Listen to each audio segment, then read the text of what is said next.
Up until a year and a half ago, I had never run a marathon in my life. Then I came up with a crazy idea to run across America, or in simpler running terms, to run 170 marathons in a row. Why? Because I truly believe that no idea is crazy enough to create change. And if we believe in something strongly enough, then anything is possible, especially if we're doing it for a cause that means a lot to us. And for me, that's plastic pollution. Today, the world produces around 380 million tons of plastic. Double that produced the year I was born in 1997. And that number is expected to double again by the year 2034. Scientists predict that by the year 2050, there will be more plastic in the ocean than fish by weight. Today, almost 100% of seabirds and sea turtles have plastic in their stomachs. These are the consequences of our plastic addiction. But these are just the numbers. We've all heard them, we all register them, and after a brief period of reflective shock, we let them pass and live our lives. That's human nature. These numbers and statistics are so far from the lives we live that our minds cannot truly grasp their significance. But who's to blame here? Are we, the consumers, the bad guys for using all of this plastic?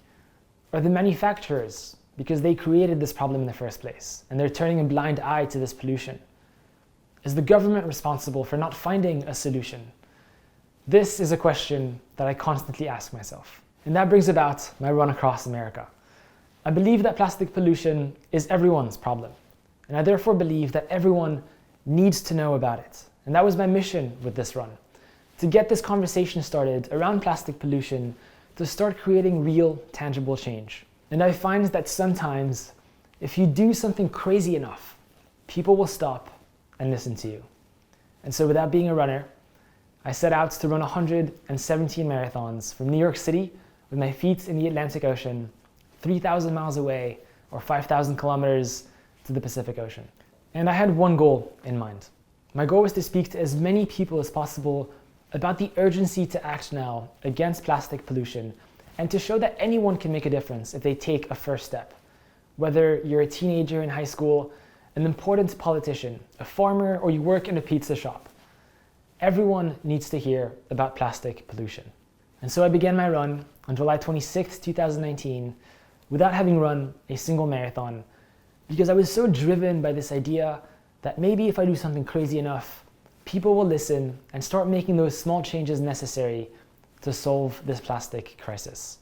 I started running in the scorching heat of the summer, and it was about 2 weeks in out of my 27-week journey that I reached the Appalachian Mountains in Pennsylvania. It was a struggle of constant running up and down, and it was the first time that I wanted to give up. I thought that maybe I was a little too crazy for going on this adventure. But after giving a few school presentations that day, I felt inspired by the fact that we are the next generation, that we need to find a solution to plastic pollution. So I pushed through and I ran to the Midwest, and all I saw for a few days was corn until I reached Kansas, where I swear I could see the curvature of the earth because of how flat it was. I reached Colorado. The Rockies hit me hard, high altitudes, freezing, numbing winds, knee-deep snow, temperatures below 30 degrees Celsius, icicles hanging from my nostrils. I reached the magical lands of the Navajo Nation in New Mexico and Arizona. And finally, I reached my 13th and long-awaited final state, California. There were some extreme physical challenges with this run. Not being a runner and setting out to run a marathon will hurt.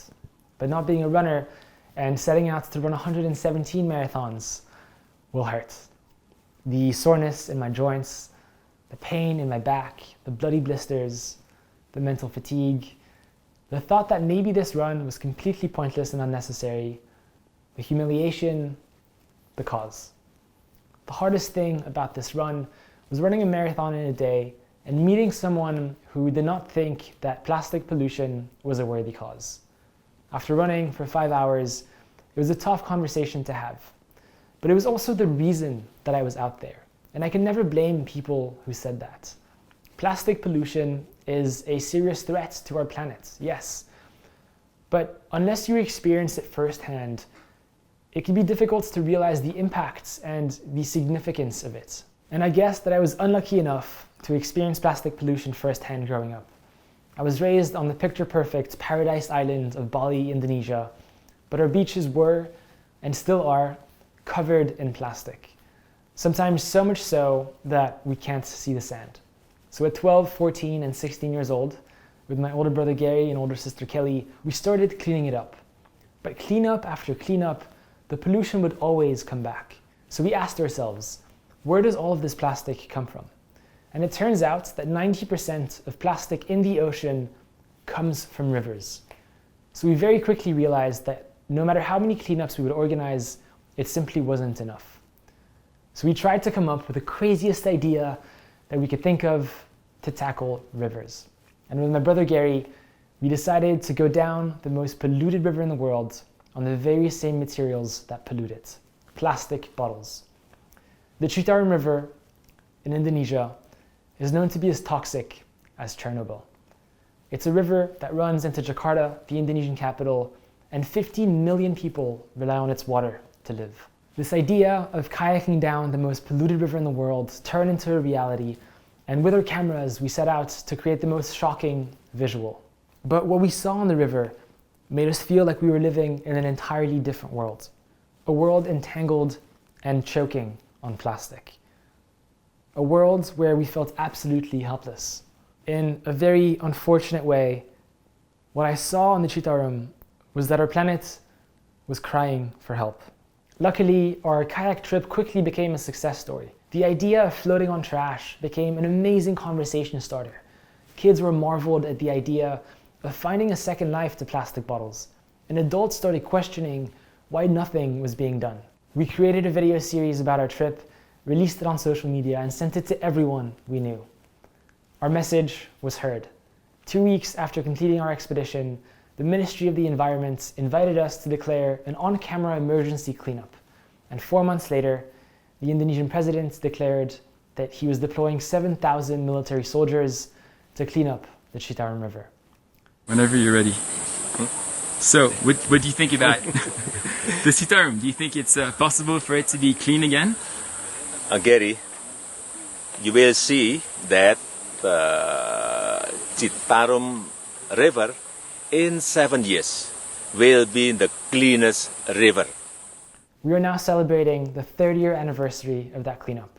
And already we are seeing incredible real changes.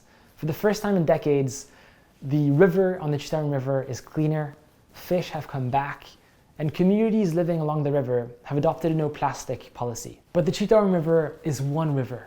And at the rate that plastic is being produced and how much of it is ending up in the ocean, we have a lot of work ahead of us. And that's why I decided to run 117 marathons across the United States. Because we can't sit on the sidelines and watch as 8 million tons of plastic enter the ocean each year. Plastic was designed as a material in the 1960s and it has made our lives infinitely easier through convenience and through its use in medicine and technology. But we also can't forget that plastic is a design failure as a material. In just a few short years, in one lifetime, we have managed to destroy our planet with this one material. The negative impacts of plastic on the environment and on our health are scary. And it's only the beginning. The 2 expeditions that I have been on were both amazing ways to turn heads and to get this important conversation started around plastic pollution. I believe that we can do great things with raising awareness and education. Through my run and through kayaking down the Citarum River, I learned that there is no such thing as a crazy idea. I also learned that you don't need to be perfect or know all the answers for how to create change. But you do need to be brave, to be bold in what you believe in, and to never give up. Because there simply is no other way. The numbers and the statistics, those will never change unless we do. Thank you.